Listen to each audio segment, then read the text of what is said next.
Umayya বাধা দেয়, বেলাল আল্লাহর নাম আরো জোরে কর। উমাইয়া আর সহ্য করতে পারে না। এবার বেলালের বিরুদ্ধে বিভিন্ন রকম কষ্টের উপকরণ তৈরি করলো। এক পর্যায়ে বেলালের হাতে পায়ে রশি লাগায় বেত্রাঘাত করা শুরু করলো। বেলালের চিৎকারের আওয়াজ দরওয়াজা দিয়া হযরত আবু বকর সিদ্দিক হেঁটে যায়। বেলালের কান্নার আওয়াজ শুনে থমকে দাঁড়ায় গেল। উমাইয়ারে ডাক দিয়া কয়, রে উমাইয়া, বেলালের আর মারবা না। এ গরিবের সন্তান, তবে তার ঈমান কিন্তু দুর্বল না। তুমি বেলালের আমার কাছে বিক্রি করে দাও, অথবা আমার কাছে একটা গোলাম আছে তোমাদের লাইনের, তাকে নাও, বেলালকে দাও। বলে না না, বলে তো যদি তাও না হয় বিক্রি করে দাও, আমি টাকা দিয়ে কিনে আনি। নবীজি খবর পেয়ে কয়, রে আবু বকর, বেলালকে যদি কিনতে যাও, আমি নবীর থেকেও কিছু টাকা নিয়ে যাই। হাসরের ময়দানে আল্লাহ যখন ডাকবে বেলালের খরিদ্দার কারা, আমি নবীও বলবো আমিও বেলালের খরিদ্দার। এরে নবীর উম্মতের দল, বেলালের হাতে পায়ে রশি লাগাইয়া, রশির আর একটা মাথা ঘোড়ার পায়ে বা উটের পায়ে বেঁধে আরবের উত্তপ্ত গরম বালুর মধ্যে ঘোড়া পিটার দৌড়ায়। আর ওই গরম বালুর তাপে গেলা বেলালের পিঠের চামড়া গুলো পুড়ে যায়। বেলাল চিল্লাইয়া আল্লাহকে ডাকে, আহাদ আহাদ আহাদ, ও আল্লাহ, তুমি ছাড়া আমার আর কেউ নাই। দুনিয়ার কষ্ট সহ্য করে নিতেছি, তুমি ধৈর্য দাও। তারপরও চাই যেন আমি বেলাল জাহান্নামের আগুনে না যাই, কারণ জাহান্নামের এক সেকেন্ডের আযাব সহ্য করতে পারবো না। ও আল্লাহ, তুমি আমাকে কবুল করে নাও। এই বেলালের আমার নবী মসজিদে নববীর মুয়াজ্জিন বানায় দিল। আমার নবী মেরাজ থেকে এসে বলে, ও বেলাল, আমি আরশে আজিম পর্যন্ত আল্লাহর সব কুদরত ঘুরে দেখলাম, জান্নাত দেখলাম, ওখানে গিয়েও তোমার হাঁটার আওয়াজ পেয়েছি। কি এমন আমল করো বেলাল? বেলাল কান্না করে বলেন, পয়গম্বর, আমি ওযু করার পরে 2 রাকাত নামাজ পড়ি, সুন্নত নফল নামাজ, এটা বাদ দেই না, দায়মি ভাবে করতেছি। এরে নবীর উম্মত, আল্লাহর নবী মদিনা থেকে মক্কা চলে গেলেন, বিজয়ী হয়ে গেল, মক্কা বিজয়। নবীর কলিজায় এত বড় দুঃখ ছিল, আজকে খুশির দিন, মক্কা স্বাধীন হয়েছে। যেই মক্কার সামনে গিয়া নামাজ পড়তে পারে না, মুশরিকরা বাধা দিয়েছে, আজকে সেই মক্কা নবীর হস্তগত হয়ে গেল। নবী হাতে লাঠি নিয়ে বাইতুল্লাহর ভেতরে 2 কাপ মূর্তিগুলো ভাঙতেছে। হযরত আলীকে বললেন, জমজমের পানি দিয়া ধুয়ে দাও, আজ আমরা খুশির কারণে বাইতুল্লাহে স্বাধীনভাবে বা জামাত যোহরের নামাজ পড়ব। এতদিন পারি নাই, গোপনে গোপনে কষ্ট করে করে ওরা আমারে থাকতেই দিল না মক্কায়, এখান থেকে আমাকে তাড়ায় দিল।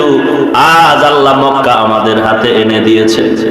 আজকে আমরা বিজয়ের নামাজ আদায় করব, বা জামাত ওপেন নামাজ পড়ব ইনশাআল্লাহ। সবাই রেডি হয়ে যাও, আজকে আমাদের নামাজ হবে মক্কা বিজয়ের নামাজ। আজ এই মক্কা বিজয়ের নামাজের আজান হবে একটা বিজয়ী আজান। কে দিবে আজকের এই বিজয়ের আজান? নবীজি মশওয়ারায় বসে গেলেন। সাহাবায়ে কেরামের মধ্যে একজন দাঁড়ায় বললেন, নবী, আপনি এত পেরেশান কেন? আজকের বিজয়ের আজান আর কেউ দিবে না, একমাত্র হযরত আবু বকর দিবেন বিজয়ের আজান। কারণ নবী, আপনিই তো আবু বকরের গুণগান করেছেন আর বলেছেন, কে সে আবু বকর?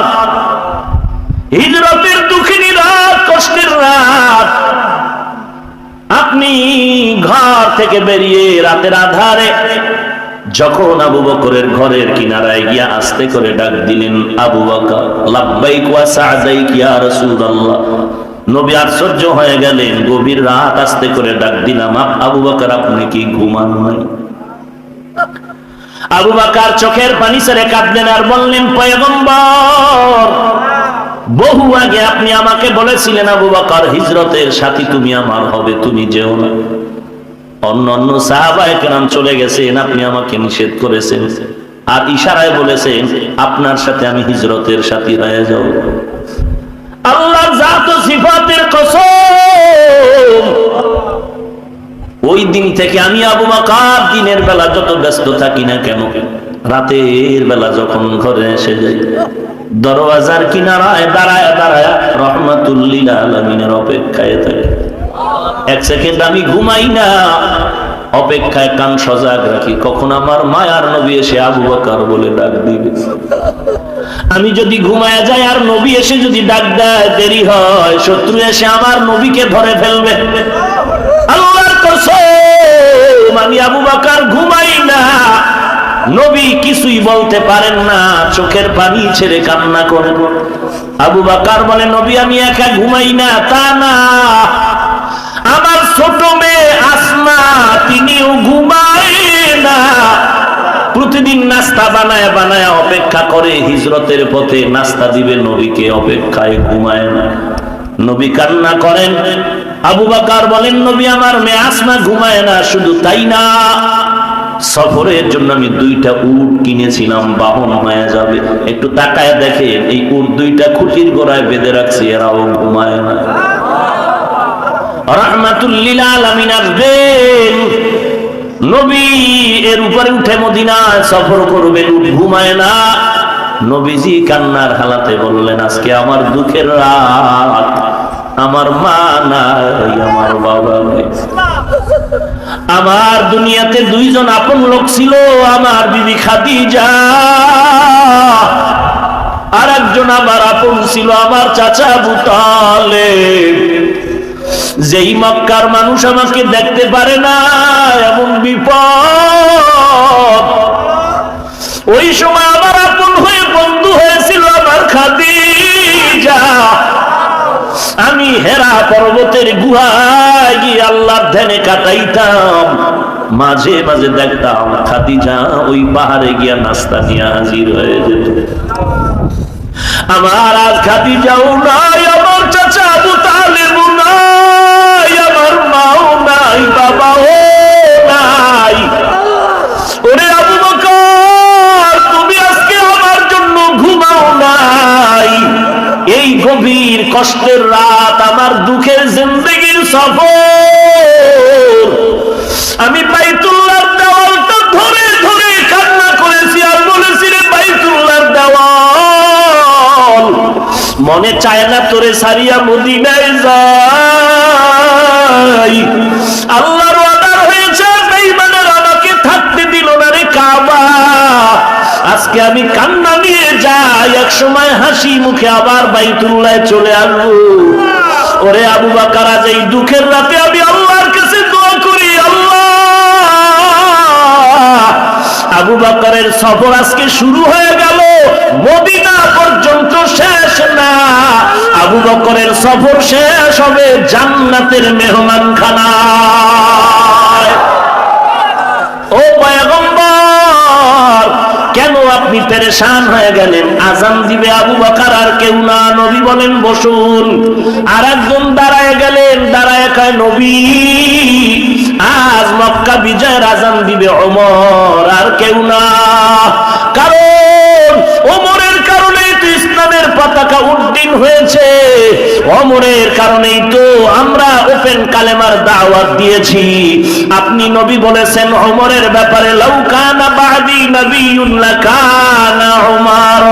আল্লাহর নবী বলেছেন, আমার পরে যদি আল্লাহ কাউকে নবী বানাইতেন, আমার পরে ওমরকে আল্লাহ নবুয়ত দান করতেন। ও আল্লাহর নবী, আজকে আযান দিবে ওমর আর কেউ না। আল্লাহর নবী বললেন বসেন, আর একজন দাঁড়ায়া বললেন, নবী আজ মক্কা বিজয়ের আযান কেউ দিবে না, আপনার সাহাবী ওসমান। কারণ আপনার 2জন মেয়ে বিবাহ করেছেন ওসমান। আপনি নবী যে ওসমানের গুণগান করে বলেছেন, লিকুল্লি নাবিয়্যিন রাফিকুন ওয়া রাফিকি ইয়ানি ফিল জান্নাতি উসমানা। আল্লাহর নবী আপনি বলেছেন সকল নবীর বন্ধু হবে জান্নাতে, আপনার বন্ধু হবে ওসমান। ওই ওসমান আজকে আযান দিবে আর কেউ না। নবী বললেন আপনিও বসুন, আর একজন দাঁড়ায় যান। আর একজন দাঁড়ায় বললেন পয়গম্বর আজকে মক্কা বিজয়ের আযান দিবেন হযরতে আলী, আর কেউ না। কারণ যে আলীর জন্য আপনি দোয়া করেছেন, আপনি বলেছেন আনা দারুল হিকমা ওয়া আলিয়ুন বাবুহা, আপনি হলেন হিকমতের ঘর আর ওই ঘরের দরওয়াজা হলো হযরতে আলী। আজকে আলী আযান দিবে আর কেউ দিবে না। নবী বললেন আপনিও বসে পড়েন। নবী এবার চুপচাপ বসে আছেন। আল্লাহর নবী এবার অপেক্ষা করেন আযানের সময় মতো। আল্লাহ কি ফয়সালা দিয়ে জিবরাইলকে পাঠায়। আল্লাহর নবী অপেক্ষা করতেছেন। আযানের সময় যখন ঘনিয়ে আসলো, আল্লাহর নবী দেখেন জিবরাইল আমিন হাজির। জিবরাইল আমিন এসে সালাম দিয়া বলেন নবী সিদ্ধান্ত আল্লাহর পক্ষ থেকে এসেছে, আপনাদের মশওয়ারা করেছে না। কেউ বলেছে আযান দিবে আবু বকর, কেউ বলেছে আযান দিবে ওমর, কেউ বলেছেন ওসমান, কেউ আলী। আল্লাহ তাআলার সিদ্ধান্ত এসে গেল আজকের এই মক্কা বিজয়ের আযান আবু বকরের কণ্ঠে হবে না, আজকের মক্কা বিজয়ের আযান ওমরের কণ্ঠেও হবে না, আজকের মক্কা বিজয়ের আযান ওসমানের কণ্ঠেও হবে না, আজকের মক্কা বিজয়ের আযান হযরত আলীর কণ্ঠেও হবে না। আল্লাহ তাআলার সিদ্ধান্ত আজকের বিজয়ের আযান হবে আফ্রিকার জঙ্গলের সেই বেলালের কণ্ঠে হবে মক্কা বিজয়ের আযান। আবার নবী চোখের পানি ছেড়ে কাঁদেন আর বলেন কই বেলাল কই, ও বেলাল আয় আয়, তোর কপাল এত ভালো। আল্লাহর পক্ষ থেকে সিদ্ধান্ত বেলাল তোমার কণ্ঠে আজ আযান দিতে হবে। আল্লাহর সিদ্ধান্ত রে বেলাল আয়, আজকে বিজয়ের আযান তোমার কণ্ঠে দিতে হবে। এরে নবীর উম্মতের দল, যেই বেলাল আল্লাহর নবীর কদম ছাড়ে না, যেই বেলাল আমার আল্লাহর গোলামি বন্ধ করে না, এত কষ্ট দুনিয়ার সব কষ্ট স্বীকার করে নিলেন, তারপরও আল্লাহর মহব্বত ছাড়ে না। উহুদের ময়দান মদিনার থেকে একটু দূরে, বেশি দূরে না, হেঁটে গেলে 15-20 মিনিটের সময়। ওই উহুদের যুদ্ধ যখন চলতেছে, নবী যায়, বেলাল বলে নবী আমিও যেতে চাই যুদ্ধের ময়দানে। আল্লাহর নবী বললেন না না বেলাল, তুমি সময় মতো আযান দিয়া নামাজ পড়িও, উহুদের ময়দানে যেতে হবে না। কেমন বেলাল আমার নবীর পাগল, মাথার টুপি ফালায় না, গোসলের টাইমেও টুপিটা মাথায় চেপে ধরে গোসল দেয়। নবীজির সুন্নাত আমি মাথার থেকে ফালাবো। ওই বেলাল উহুদের ময়দানে না যাইয়া নবীর আদেশের মানতে গিয়া মসজিদে নববীতে আযান দিচ্ছেন, হাইয়া আলাস সালাহ হাইয়া আলাল ফালাহ। এমন সময় বেলালের কানে আওয়াজ, উহুদের ময়দানে নবী নাই, নবী নাই, নবী নাই। বেলাল আর আযানের শব্দ না বাড়ায়া দৌড়ায়, উহুদের ময়দানে দৌড়ায়। বেলাল যেই টুপি গোসলের সময় মাথার থেকে ফালায় না, এখন সেই বেলালের টুপি বাতাসে ফালায় দিল, খবর নাই। বেলাল উহুদের ময়দানে দৌড়ায়, সবাই ডাকে বেলাল দাঁড়াও, বলে না না না দাঁড়াবো না, আমি আযান দিব সেই নবীর জন্য, সেই নবী নাই, সেই নবী নাই নাই। আমি কার জন্য আযান দিব? ওই নবী যদি না থাকে আমি বেলালের আযান আর কণ্ঠে আসবে না। এরে নবীর উম্মতের দল, ইমানটারে মজবুত করো সাহাবায়ে কেরামের মতো ঈমান। এরে যুবক আল্লাহর গোলাম, কোন দিন জানি মরণের ডাক এসে যায় জানা নাই। আল্লাহর দরবারে তওবা করো, আর গুনাহের কাজ করব না। জান্নাত যদি পেতে চাও ঈমান মজবুত করো, নেক আমল করো, গুনাহের কাজ ছেড়ে দাও রে যুবক। কারণ গুনাহগারের জন্য আল্লাহ জাহান্নাম বানায় রাখছেন। ইন্নাল আবরারা লাফি নাঈম ওয়া ইন্নাল ফুজ্জারা লাফি জাহিম। নেক আমলওয়ালার জন্য জান্নাত, গুনাহগারের জন্য জাহান্নাম। কেমন জাহান্নাম? গুনাহগারেরা যদি অন্ধকার কবরে গুনাহ নিয়ে যাও, ওই কবরে গেলে কে কোন পীরের মুরিদ পরিচয় থাকবে না, কে কোন দল করো কবরে পরিচয় থাকবে না। কবরের মধ্যে তিনটা সাদা কাপড়ের বাসিন্দা হয়ে সকলে যাইবা। তিনটা প্রশ্ন করা হবে, রবের পরিচয় দাও, এরপরে ধর্মের পরিচয় দাও, 3 নম্বরে রহমাতুল লিল আলামিনের পরিচয়টা দাও। আল্লাহর নবী বলেন, জবাব দিলে কবর হবে জান্নাতের বাগান। আর যারা গুনাহ নিয়ে কবরে যাও, তোমরা জবাব দিতে পারবে না কবরের সেই প্রশ্নের জবাব। যদি না দিতে পারো, আল্লাহ ওয়াদা করবে কবরটা জাহান্নামেতে ভরিয়া দাও। একটা নয়, দুইটা নয়, 99টা সাপের কামড়, কবরের দুই পার্শ্বের মাটির চাপ। আল্লাহর নবী বলেন, দুই পার্শ্বের মাটির চাপে পাথরের হাড্ডি চুরমার হয়ে যাবে। সহ্য করতে পারবি না রে যুবক। ও বাবাজি, পায়ে হাত রেখে বলি, তওবা করে নাও আর চোখের পানি ছেড়ে কান্না করো, আল্লাহর কাছে মাপ চাও। জাহান্নামের আগুন সহ্য করতে পারবো না, সূর্যের গরম সহ্য করতে পারি না রে আল্লাহর বান্দা। আল্লাহর দরবারে তওবা করো, মালিক তুমি আমাকে মাও, আর নামাজ ছাড়বো না, গুনাহের কাজ করবো না রে আল্লাহ। এতদিন দাড়ি কাটছি, নামাজ পড়ি নাই, মা বাবার খেদমত করি নাই রে আল্লাহ। আজকে থেকে তওবা করলাম, আর নামাজ ছাড়বো না, বেপরদায় চলবো না, মা বাবাকে কষ্ট দিব না। আল্লাহর কাছে দুফোঁটা চোখের পানি ছেড়ে তওবা করো। তওবা করা মাত্র চোখের পানি গালের নিচে দেওয়ার আগে গুনাহ মাফ হয়ে যাবে। ওরে আল্লাহর বান্দা, তোমার ডানে বামে তাকায় দেখো কত যুবক স্কুল কলেজে পড়ে, নামাজ বাদ দেয় না, তুমি কেন পারবা না? তোমার মতো যুবক আজ ব্যবসা করে, নামাজ বাদ দেয় না, তুমি কেন পারবা না? তোমার মতো যুবক আজ ড্রাইভারি করে, নামাজ বাদ দেয় না, তুমি কেন পারবা না? গুনার কারণে আজকে তোমার চোখে পানিও নাই। ডানে বামে তাকায় দেখো কত আল্লাহর বান্দার চোখের কোথায় পানি জমা হয়ে গেল। কান্নাওয়ালার দোয়া খালি ফেরত যাবে না রে ভাই। যদি কান্না না আসে, আল্লাহর কাছে তৌফিক চাও, আল্লাহ কান্নাওয়ালা চক্ষু দাও, কান্নাওয়ালা চক্ষু দাও। কান্নাওয়ালা যদি কাউকে পাও, হাতটা বাড়ায় দোয়া চাও, আল্লাহ পাক কান্নাওয়ালার দোয়া খালি ফেরত দিবে না। খাঁটি অন্তরে তওবা করো। গলায় ছুরি আসবে, মরে যাব, তারপরও আর নামাজ বাদ দিব না, নবীর সুন্নাত ছাড়বো না। তওবা করার যদি খাঁটি নিয়ত হয়, মুনাফিকি না থাকে, খাঁটি তওবার নিয়তে দুটো হাত আল্লাহকে দেখায় দাও।